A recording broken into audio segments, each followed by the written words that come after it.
Well, hey, good afternoon, everybody. Here I'm going live. This is Bill O'Leary. Here I'm an attorney, estate planning, elder law, probate. I'm going live as part of our Thirsty Thursday series. My firm is Legacy Planning Law Group in Jacksonville, Florida. And so the Thirsty Thursday series is where I go live every Thursday to talk about a topic that I come across in my law practice. So if you're thirsting for knowledge and information, you come to the right place. So what I'm going to talk about today is Social Security and a critical estate planning step involving Social Security that a lot of people just miss, overlook. So when preparing an estate plan, a lot of people simply overlook Social Security benefits. A financial power of attorney is a very important part of a good estate plan, and this, what we call it, a POA. Make sure that someone can manage your affairs if you can't do so yourself anymore. Well, your finances also include your Social Security benefits, do they not? And making sure that someone can manage your Social Security for you, if you can't, is important to have that tool in place, whether you're getting Social Security now or you're going to be applying for them in the future. But what many people don't know is that the Social Security Administration doesn't recognize powers of attorney, POAs. So if Social Security doesn't recognize a POA, what mechanism do they use to let someone help the Social Security recipient? It's a separate tool, unique to them. It's called a representative payee. The recipient of Social Security, they need to contact Social Security to make an advanced designation of what's called a representative payee.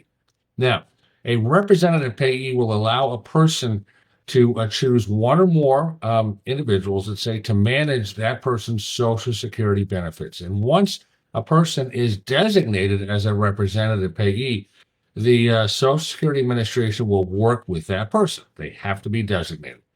You can name up to 3 people, and you can rank them in sort of order of priority. And if the first one isn't available or not able to perform the job, then the next person steps up on the list, and Social Security will talk to them. Now, someone who is already receiving Social Security benefits, they can designate a representative payee at any time. And if you're applying for Social Security for the first time, you can name a designee during the claiming process. And frankly, doing this is part of having a complete estate plan. So what's the process now for naming someone as a representative payee? Well, you can just log into your account on the Social Security website called My Social Security, your account, or you can call Social Security. The number is 800-772-1213. You can also go visit your local Social Security field office in person if you'd rather do that.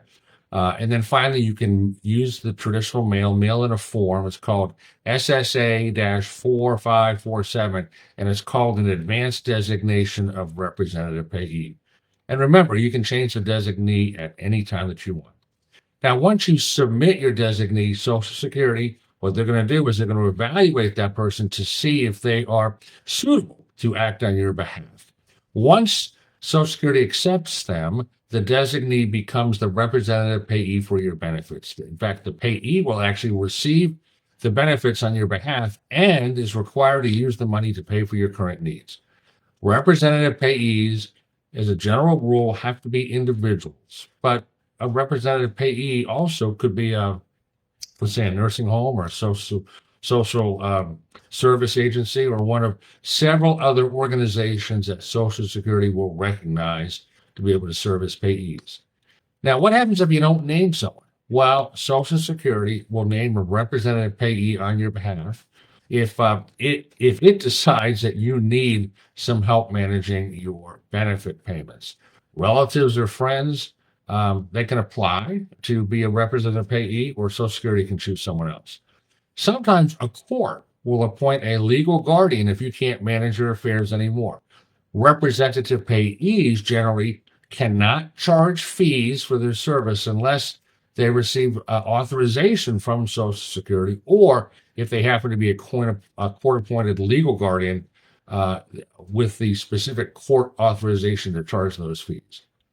Once someone becomes a designated representative payee, the individual has to file an annual report with Social Security detailing how the benefits were spent. Receipts and records must be retained by the representative payee in case an agency asks to review how the funds were spent. Social Security has a booklet explaining the duties and responsibilities of a representative payee. One last thing. Being a representative payee does not give that person any legal authority or any power over any other aspects of your finances or your personal life. You still need the financial power of attorney for the rest of your financial matters so someone can manage the rest of your finances. So if you'd like to know a little bit more about maybe how Social Security is a critical but often overlooked part of estate planning, and maybe how we can help you, we'd love to talk to you. So go ahead, schedule a free 15-minute discovery phone call with us. Just go to our website, Legacy Planning Law Group, click on the button, schedule your discovery call, click on the day and time that works for you, and we'll jump on the call. Do like and share this video, please, and go ahead and subscribe to our YouTube channel. We keep putting up more and more video content all the time, and people seem to like it. So thank you very much for that. But do subscribe.